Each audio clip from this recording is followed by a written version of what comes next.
جب سورج لپیٹ لیا جائے گا اور جب تارے بے نور ہو جائیں گے اور جب پہاڑ چلائے جائیں گے اور جب بیاہنے والی اونٹنیاں یوں ہی چھوڑ دی جائیں گی اور جب وحشی جانور جمع کیے جائیں گے اور جب سمندر آگ ہو جائیں گے اور جب روحیں جسموں سے ملا دی جائیں گی اور جب اس بچی سے جو زندہ دفنا دی گئی ہو پوچھا جائے گا کہ وہ کس گناہ کے سبب قتل کر دی گئی،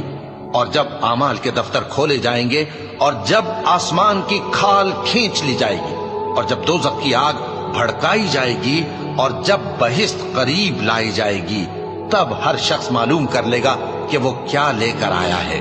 بس میں ان ستاروں کی قسم کھاتا ہوں جو پیچھے ہٹ جاتی ہیں اور جو سیر کرتے اور غائب ہو جاتی ہیں، اور رات کی قسم جب وہ پھیلنے لگتی ہے، اور صبح کی قسم جب وہ نمودار ہوتی ہے، کہ بے شک یہ قرآن اس فرشتہ عالی مقام کا سنایا ہوا پیغام